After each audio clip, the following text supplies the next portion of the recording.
कहते हैं IDBI bank limited ने रणनीतिक विनिवेश देखेंगे जो है स्ट्रेटजिक डिसइन्वेस्टमेंट इन आईडीबीआई लिमिटेड। तो आप देखेंगे लिमिटेड बैंक में रणनीतिक विनिवेश की बात है, कहीं ना कहीं भारत सरकार इसको क्या है अपनी हिस्सेदारी बेच रहा है।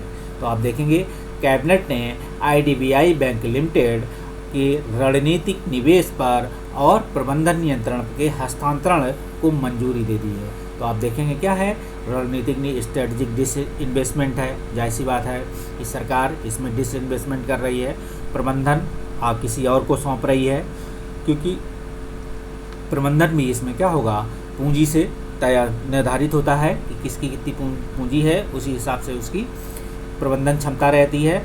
तो आप देखेंगे प्रधानमंत्री की अध्यक्षता में आर्थिक मामलों की कैबिनेट, जब भी ऐसे काम होते हैं तो आर्थिक मामलों की एक कैबिनेट समिति बनी होती है, वो इस पर निर्णय लेती है। तो cabinet committee on economic affairs ने क्या किया आईडीबीआई बैंक लिमिटेड में रणनीतिक निवेश के साथ साथ प्रबंधन नियंत्रण के हस्तांतरण को भी अपनी सैद्धांतिक मंजूरी दे दी है। तो आप इसे देख सकते हैं कि हस्तांतरण को अभी सैद्धांतिक मंजूरी दी है। इसके साथ यह भी देखेंगे कि भारत सरकार और एलआईसी द्वारा बेची जाने वाली अपनी अपनी हिस्सेदारी की सीमा का निर्धारण आईडीबीआई के परामर्श से इस सौदे को उपयुक्त स्वरूप देने के लिए क्या है समय किया गया है। तो आप इसे भी देखेंगे कि भारत सरकार और एलआईसी द्वारा बेची जाने वाली अपनी अपनी हिस्सेदारी की सीमा का निर्धारण आरबीआई के परामर्श से इस सौदे को उपयुक्त स्वरूप देने के समय से किया जाएगा। उल्लेखनीय है तो आप देखेंगे कि भारत सरकार और एलआईसी के पास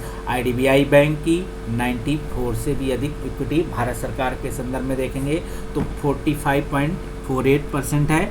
एलआईसी तो आप देखेंगे 49.24% है। एलआईसी ही वर्तमान में इसका प्रबंधन और नियंत्रण के साथ आईडीबीआई बैंक की जो है प्रमोटर है। तो आप देखेंगे भारत सरकार इसकी सह प्रमोटर है। तो इससे ये पहले की बात है। अब आप देखेंगे उल्लेखनीय कि भारत सरकार एलआईसी के पास आईडीबीआई बैंक की 94% से अधिक इक्विटी, ठीक है, भारत सरकार की जो परसेंटेज है एलआईसी को, तो आप देखेंगे एलआईसी ही तो दे रही है ये। तो आईडीबीआई बैंक के रणनीतिक निवेश के पक्ष में तर्क देखेंगे। बस इसमें याद इतना रखना है तुमको कि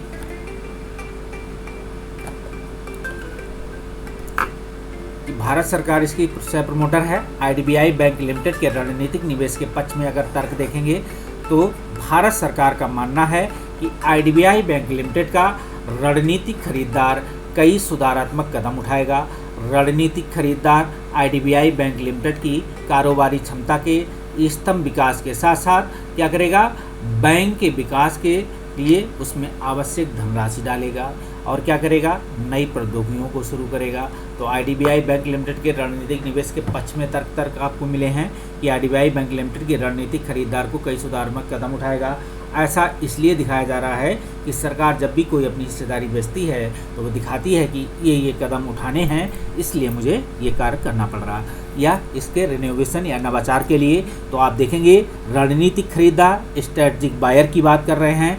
आईडीबीआई बैंक लिमिटेड की कारोबारी क्षमता के स्तंभ विकास के साथ साथ बैंक के विकास में उसमें आवश्यक धनराशि और नई प्रौद्योगिकियों का उपयोग शुरू करेगा। इसके साथ ही आईडीबीआई बैंक लिमिटेड के रणनीतिक खरीदार को देखें द्वारा बैंक प्रदर्शन से जो है प्रबंधन से जुड़ी सर्वोत्तम प्रथाओं पर भी अमल किया जाएगा। आप इसे देख सकते हैं। सरकार द्वारा यह भी उम्मीद की जाती है कि रणनीतिक जो खरीदार हैं, रणनीतिक खरीदार एलआईसी और सरकारी सहायता धन पर किसी निर्भरता के बिना ही अधिक से अधिक कारोबार सृजित करेगा।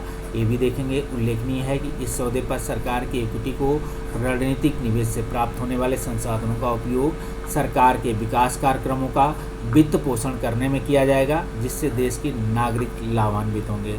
विनिवेश के जरिए सरकारी कंपनियों को प्रतिस्पर्धी और सक्षम बनाने में मदद मिलेगी। आप ये भी देखेंगे कि विनिवेश के जरिए क्या करेंगे, सरकारी कंपनियों को प्रतिस्पर्धी बनाया जाएगा, सक्षम बनाया जाएगा, ये भी इसमें मदद मिलेगा। उल्लेखनीय है तो आप इसके तहत इनको देख सकते हैं। इसके साथ ही विनिवेश में अगर आगे बढ़ेंगे तो देख सकते हैं कि सरकारी कंपनियों में सरकार की हिस्सेदारी बेचने की प्रक्रिया निवेश कहलाती है। ठीक है, निवेश कहलाती है।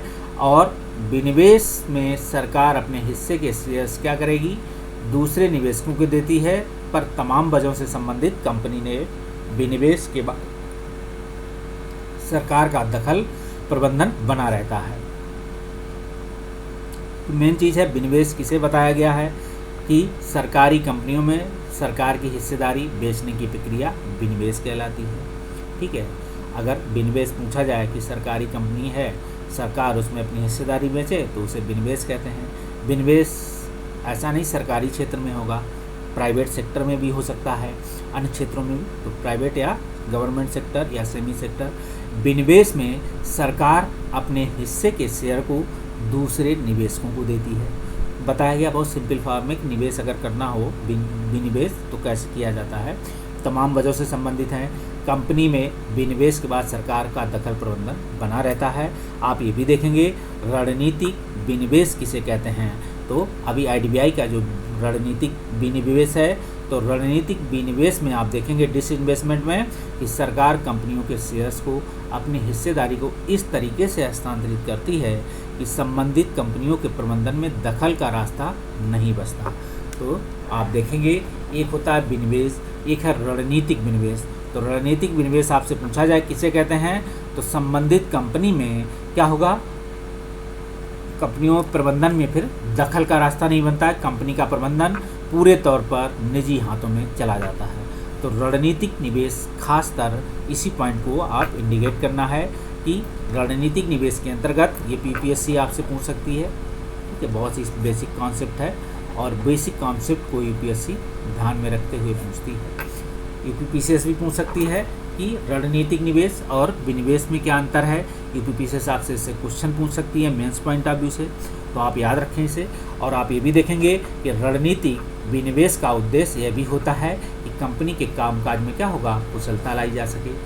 ठीक है, सरकार के मुताबिक रणनीतिक विनिवेश से प्राप्त होने वाले संसाधन का उपयोग सामाजिक क्षेत्र की विकास योजनाओं के वित्त पोषण के लिए किया जा सकता है। देश में विकास की गति तीव्र हो इसके लिए भी किया जा सकता है। आप ये भी देख सकते हैं कि आईडीबीआई बैंक लिमिटेड क्या करेगी, भारतीय औद्योगिक विकास bank, industrial development bank of India, IDBI के संक्षेप में अगर देखेंगे तो आईडीबीआई बैंक लिमिटेड नाम से जाना जाता है। आप इसी की देखेंगे, इसकी स्थापना 1964 में की गई थी। यह बैंक भारतीय उद्योग विकास के लिए ऋण और अन्य वित्तीय सुविधाएं प्रदान करती है। तो आप ये भी देखेंगे कि यह बैंक क्या करेगी, वित्तीय भारतीय जो उद्योगों के विकास के लिए ऋण और अन्य वित्तीय सुविधाएं प्रदान करती है। डब्ल्यूटीओ में पेटेंट संबंधी मुद्दा क्या है, तो आप देखेंगे डब्ल्यूटीओ में हाल ही में संयुक्त राज्य अमेरिका ने इस टॉपिक को हम अगले टॉपिक में मिलेंगे, क्योंकि बहुत ही अच्छा टॉपिक है, कहीं ना कहीं यूपीएससी का सबसे फेवरेट टॉपिकों में से एक टॉपिक है। मिलते हैं। तो विनिवेश और रणनीतिक विनिवेश में अंतर समझ में आ गया, क्यों सरकार आईडीबीआई को बेचना चाहती है, तो उस पर भी चर्चा कर चुके हैं। तो चलिए मिलते हैं अगले वीडियो में, तब तक के लिए बाय बाय। आई होप आपको मेरा पढ़ाया हुआ अच्छा लगा होगा। प्लीज़ लाइक और सब्सक्राइब, कमेंट, सजेशंस